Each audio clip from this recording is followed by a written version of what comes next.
Tim Charlton here talking about the Lobster Sports Elite Grand V tennis ball machine compared to the Hydrogen Sports tennis ball machine just released, just out.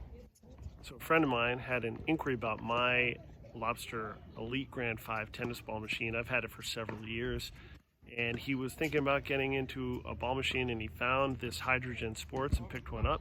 So we're going to compare them. We're going to show you some differences, compare and contrast what's out there, and we'll draw our own conclusions, let you draw your own conclusions about which one you'd pick up. The first thing we're going to talk about is price. How much does each one cost? That's what everyone asks. The Elite Grand V is $2,700 and the Quick Charger is $149. But the biggest issue is the Wi-Fi, and wait for the price, is $509. When you get down to the Hydrogen Sports, it's $1,600. No doubt, Hydrogen Sports at $1,600 to your door, plus or minus a couple $100 for some extra stuff. That's an easy call. The biggest thing you'll notice about my Lobster Grand Elite 5, it's pretty heavy. And his wife couldn't pick it up. She picked mine up at the car and she's like, nope, can't even lift it out. So that's why they went toward the Hydrogen Sports. The Hydrogen Sports is deceptively light. You can actually lift this pretty easily with one hand. And here she is cruising along with the Hydrogen Sports, and she's got a bad back, and I can barely keep up. There's a big difference, and the Hydrogen Sports wins this one without a question. Let's talk about noise. The Lobster ball machine certainly isn't noisy compared to the ball machine that we have here at the club. This Hydrogen Sports is just a little bit less loud, so that's a nice feature. Let's talk about the app. The app on the Lobster ball machine is pretty good, admittedly. You can program it, you can do a variety of things with it, you can put up to 6 shots.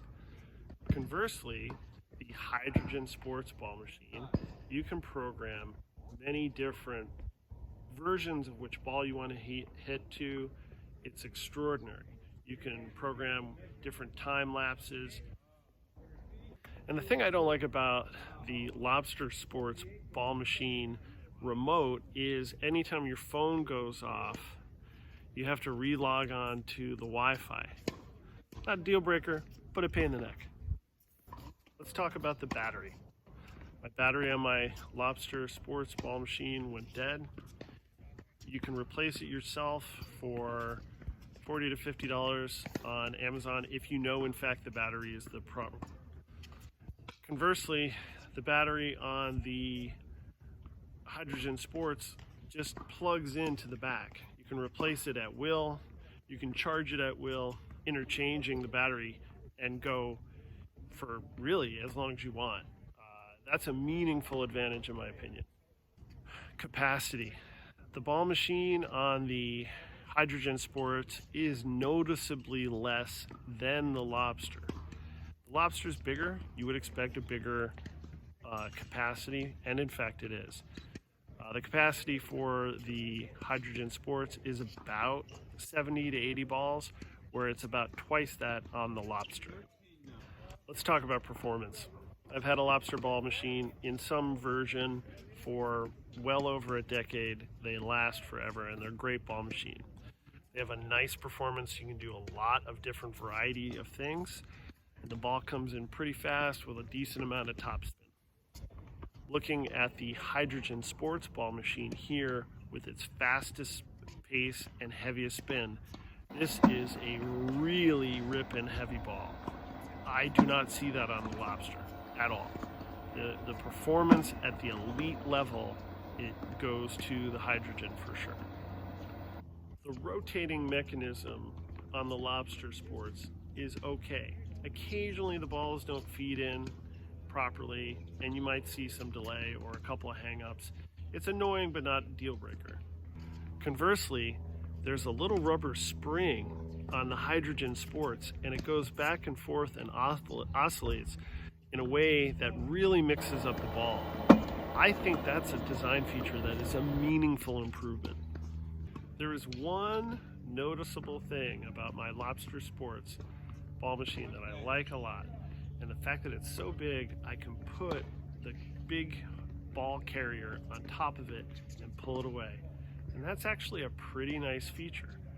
So, what's my conclusion? Lobster, Hydrogen Sports. Which one do I think is better? When you factor in the cost, the fact that the performance is slightly better, that it is meaningfully lighter, and has some features on the app that are better, easier to program, and the cost, I think it's a pretty easy call. Hydrogen Sports wins it. I'd be very curious to see the ultimate factor of how long it lasts and how durable it is, but it's pretty good. The ultimate conclusion for me was, as soon as I filmed this video, I put my Lobster ball machine on Craigslist and sold it the next week. I hope it goes to a good home.